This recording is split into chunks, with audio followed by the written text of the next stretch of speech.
I'm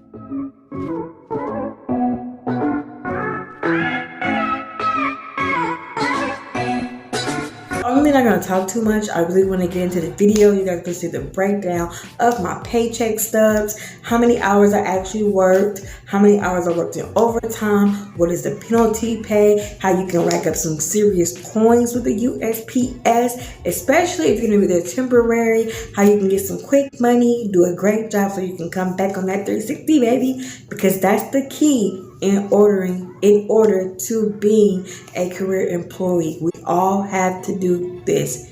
We all had to go through this phase. You're not going to go in there and not go through this phase. There are crafts meaning positions where you can come in career. But however, those positions are limited. All right. So therefore, I want you guys to enjoy this video. If you have any questions, be sure to hashtag AskCreekOhBarbie. Also, stay tuned because you guys, I'm going to get my podcast back up and running. And if you guys are loving this beat, baby, I'm back. Boy, if you don't... I'm back. Like I said, I grind and I grind hard. And when I grind hard, I don't care how I look, but your girl's back. Barbie is back.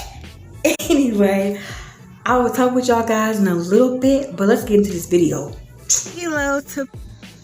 Alright, you guys, so this screen you're looking at right now is actually my virtual pay stub.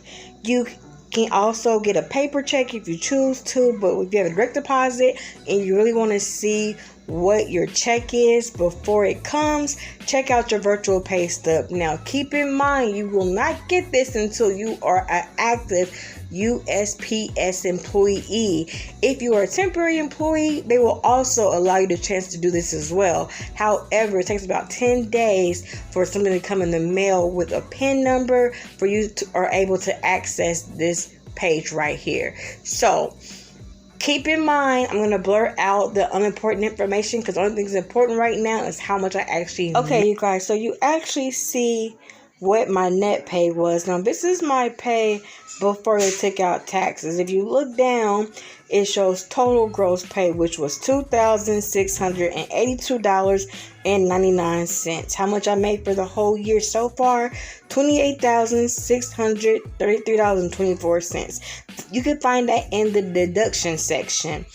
Also, you can see how much I paid into Social Security, Medicare, federal, etc., etc. So by me being single with no dependents, I'm actually getting hit pretty hard. However, just to be able to bring home that $2,000, and I did not work 7 days a week prior and I missed a day, I feel like in my mind I did pretty darn good.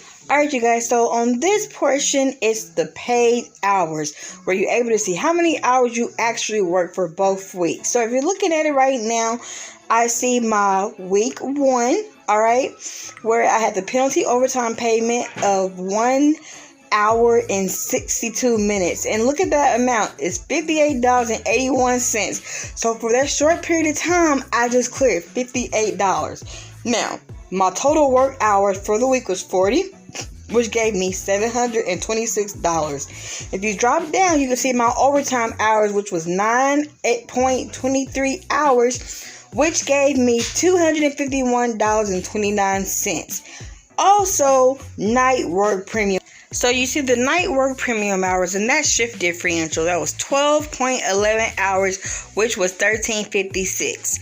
Now, you see that full day of LWOP, meaning I did not work 8 hours, and unfortunately, I did not get paid for it. Now you see leave no overtime or crossfoot.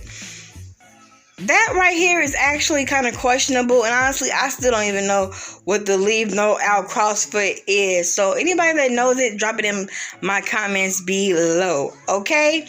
As well as FLSA. I don't know what that means as well. So if you don't, drop it in the comments below.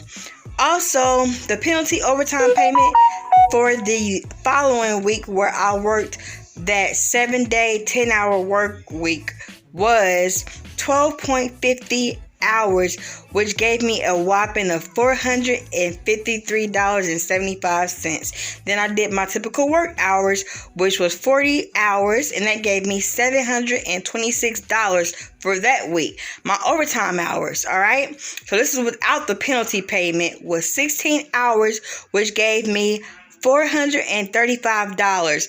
And then I had my night work premium hours, that shift differential again, which was 16.05 hours, and that was at $17.98 for the amount, which totaled out to be $2,000. But for those of you wondering, oh wow, you must have worked a lot of hours to get that amount. Really, I didn't, because if you were to look at it, I only really did about 2 hours of overtime a day.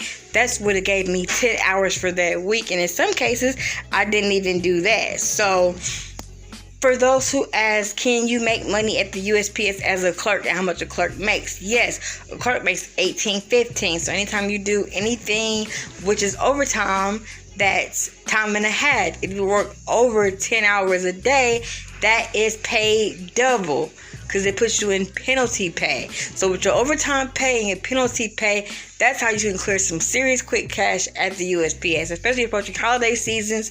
If you were to be a temporary employee, you can get in, stack your money, and then come back on the 360. That wraps up my video, y'all. Y'all have a blessed and safe weekend, and I'll see y'all on the wayside. Deuces.